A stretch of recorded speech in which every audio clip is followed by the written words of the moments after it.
آپ کو براہ راست یہ چلتے ہیں اسلام آباد، جہاں وزیر اعظم محمد شہباز شریف کا خطے کی موجودہ صورتحال کے بارے میں اجلاس سے خطاب جاری ہے۔ مہینے میں آ چکی ہے اور جو شہادتیں ہوئی ہیں ہم سب کو اس کے اوپر بے حد افسوس ہے، اور اس حوالے سے ہم نے اپنے تعزیتی پیغامات مختلف اوقات میں ہم نے جاری کیے، اور اسی حوالے سے خطے میں جنگ کے شعلے ٹھنڈے کرنے کے لیے ہم نے بھرپور کوشش کی بطور ایک مخلص دوست کے، برادر ملک کے۔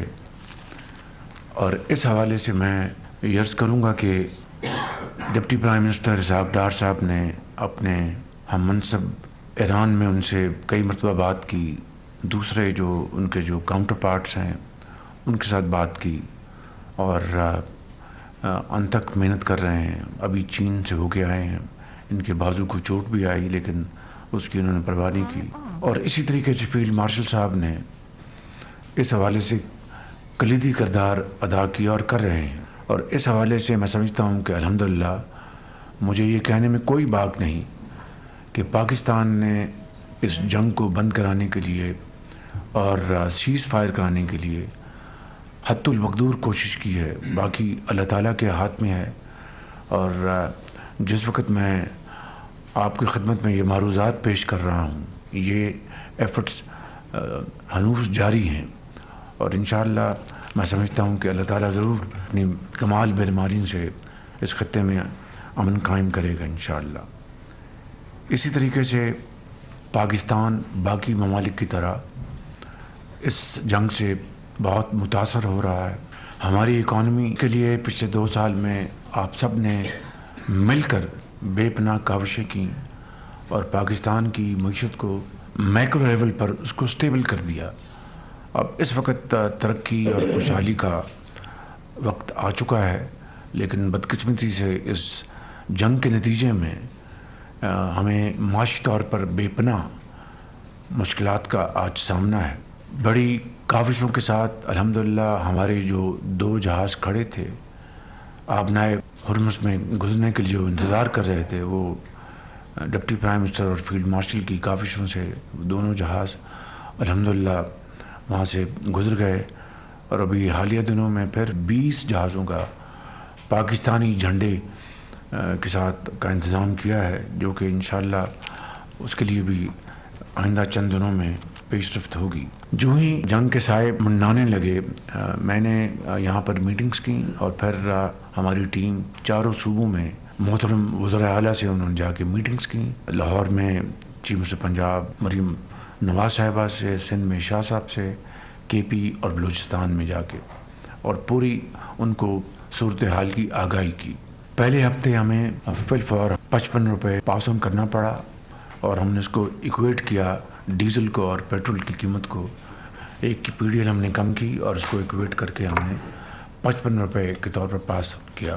پاکستان کے محنتی دہقاں، مزدور، دکاندار، ان کے لیے بے پناہ ایک معاشی بوجھ تھا جو کہ انہوں نے ایبزارب کیا۔ اللہ تعالیٰ کے فضل و کرم سے، آپ کی سب کی اجتماعی اور بھرپور کاوشوں سے ہم نے وقت کے اوپر ہم نے یہ ساری چیزوں کو جانچا، ڈیبیٹ کیا، اور اس کے لیے ہم نے اقدامات اٹھائے۔ کیبنٹ کی 2 مہینے کی تنخواہ جو ہے وہ انہوں نے والنٹریلی انہوں نے سرنڈر کی۔ تیل کی جو کنزمپشن ہے اس میں 50% کی کٹوتی لگائی۔ پھر پارلیمنٹ کے ممبرز نے اس کے لیے کنٹریبیوٹ کیا، اور اسی طرح کا 60% جو گاڑیاں ہیں ان کو ہم نے کھڑا کر دیا تاکہ تیل کا جو استعمال جو ہے وہ کم سے کم ہو۔ میں اس معاملے میں شکر گزار ہوں چیئرمین بلاول بھٹو صاحب کا بھی، انہوں نے خصوصی طور پر اس میں بڑی دلچسپی لی، میرے پاس تشریف لائے، ہم نے ان سے بھی ہر چیز شیئر کی۔ اس کے بعد پریزیڈنٹ صاحب کا بہت شکر گزار ہوں کہ انہوں نے میٹنگ بلائی، وہاں پر آپ سب تشریف لائے، اور ایک بڑی اچھے ماحول میں گفتگو ہوئی۔ اس وقت تک ہم نے بلینکٹ کور دیا ان 3 ہفتوں میں، اور اس حوالے سے وفاق نے 129 ارب روپے دیے ہیں۔ 100 بلین ہم نے پی ایس ڈی میں ہم نے کٹ لگایا، اور جو بچت تھی اس کو ہم نے اکاؤنٹ پہ ڈالا، اور اس سے ہم نے یہ تمام یہ جو اخراجات ہیں جو وفاق نے برداشت کیے، اب آج وقت آ چکا ہے کہ سب نے مل کر اس معاملے کو طے کرنا ہے۔ اس کے لیے میں وزراء اعلیٰ کا خاص طور پر سب کا شکریہ ادا کرنا چاہتا ہوں کہ انہوں نے پریزیڈنسی میں میٹنگ میں بھرپور تعاون کا یقین دلایا۔ میں بلاول بھٹو صاحب کا خصوصی طور پر شکریہ ادا کرنا چاہتا ہوں، اور انہوں نے پوری اس وقت جو صورتحال ہے اکٹھے اس چیلنج کا مقابلہ کرنے کے لیے بھرپور یقین دہانی کرائی، اور میں سمجھتا ہوں کہ یہ ایک بہت بڑی قومی یکجہتی، اتفاق، اتحاد کی نشانی ہے، جس کے بغیر کوئی قوم بھی اتنے بڑے چیلنج کا مقابلہ نہیں کر سکتی۔ میں سمجھتا ہوں کہ آج جو صورتحال وہ یہ ہے کہ ہمیں غریب کو، عام آدمی کو پروٹیکٹ کرنا ہے، اور جو اشرافیہ ہے اس کو ایثار اور قربانی کا مظاہرہ کرنا ہے۔ میں یہ بھی سمجھتا ہوں چاہے وہ وفاق ہو یا صوبے ہوں، ایسے منصوبے جن کو ہم روک سکتے ہیں ان کو روکیں، اور وہ فنڈز بچت کر کے ہم عام آدمی، غریب آدمی کو ہم پہلے پروٹیکٹ کر لیں، کیونکہ پولیٹیکل اسٹیبلٹی ہوگی تو اکنامک اسٹیبلٹی ہوگی۔ تو میں سمجھتا ہوں اس کے لیے آج ہم یہاں پر سب جمع ہیں، اور ہمیں اس وقت سب سے زیادہ توجہ جو ہے کمزور اور جو مفلوج الحال جو طبقات ہیں ان کو پروٹیکٹ کرنے کے ساتھ ساتھ اپنی زراعت کو پروٹیکٹ کرنا ہے۔ ہارویسٹنگ شروع ہوا چاہتی ہے، اس کے لیے تیل چاہیے، ڈیزل چاہیے، پھر آپ نے آگے پر نئی بجائی کرنی ہے، اس کے لیے ڈیزل چاہیے، تو ہمیں ان کو پروٹیکٹ کرنا ہے، اپنے زراعت کو، کیونکہ یہ وہ شعبہ ہے جو کہ بہت چند مہینوں میں ٹرن اراؤنڈ کر سکتا ہے۔ اسی طریقے سے آپ نے پبلک ٹرانسپورٹ کو آپ نے پروٹیکٹ کرنا ہے، آپ نے گڈس ٹرانسپورٹ کو پروٹیکٹ کرنا ہے تاکہ آپ کی انفلیشن اس کو کنٹرول کر سکیں۔ ان کے لیے یقیناً ہمیں فنڈز چاہیے، اور یہ فنڈز ہم نے مل کر اکٹھے کرنے ہیں۔ میں سمجھتا ہوں کہ ہمیں یقیناً آسٹیرٹی اور کنزرویشن کے جو میجرز ہیں ان کو ہم اڈاپٹ کر رہے ہیں، اس کو اچھی طرح امپلیمنٹ کرنا ہے تاکہ یتیم، بیوہ، غریب، مزدور جو ہے وہ اس کو ہم پروٹیکٹ کر سکیں۔ میں ان الفاظ کے ساتھ آپ سب کا بہت ایک مرتبہ پھر شکریہ ادا کرتا ہوں۔ وزیر اعظم محمد شہباز شریف کا خطے کی موجودہ صورتحال سے متعلق اجلاس سے خطاب جاری تھا۔ انہوں نے کہا کہ خطے میں جنگ کو دوسرا مہینہ شروع ہو گیا ہے، جنگ کے شعلے ٹھنڈے کرنے کے لیے ہم نے بھرپور کوششیں کی ہیں۔ پاکستان پرچم بردار 20 بحری جہازوں کو بھی آبنائے حرمت سے گزارنے کا انتظام کیا ہے۔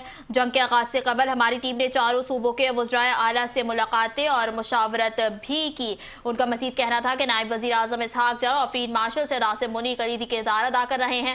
وزیر اعظم شہباز شریف نے کہا کہ پاکستان جنگ رکوانے کے لیے کوششیں کر رہا ہے، ملکی معیشت کی بہتری کے لیے گزشتہ 2 سال میں سب نے مل کر محنت کی ہے، خطے میں ضرور امن قائم ہوگا۔ آپ کو اپڈیٹ کریں کہ وزیر اعظم محمد شہباز شریف کا خطے کی موجودہ صورتحال سے متعلق اجلاس سے خطاب جاری تھا۔ انہوں نے کہا کہ خطے میں جنگ کو دوسرا مہینہ شروع ہو گیا ہے، جنگ کے شعلے ٹھنڈے کرنے کے لیے ہم نے بھرپور کوششیں کی ہیں۔ نائب وزیر اعظم اسحاق ڈار اور فیلڈ مارشل سید عاصم منی کلیدی کردار ادا کر رہے ہیں۔ دیگر ممالک کی طرح پاکستان بھی حالیہ جنگ سے متاثر ہو رہا ہے، ملکی معیشت کی بہتری کے لیے گزشتہ 2 سال میں سب نے مل کر محنت کی ہے، جنگ کی وجہ سے بے پناہ چیلنجز کا سامنا کیا ہے، خطے میں ضرور امن قائم ہوگا۔ پاکستانی پرچم بردار 20 بحری جہازوں کو بھی آبنائے حرمت سے گزارنے کا انتظام کیا ہے۔ وزیر اعظم کا مزید کہنا تھا کہ جنگ کے آغاز سے قبل ہماری ٹیم نے چاروں صوبوں کے وزرائے اعلیٰ سے ملاقاتیں اور مشاورت بھی کی ہے۔ اجتماعی اور بھرپور کاوشوں سے چیلنجز کو جانچا گیا اور بروقت اقدامات اٹھائے گئے ہیں۔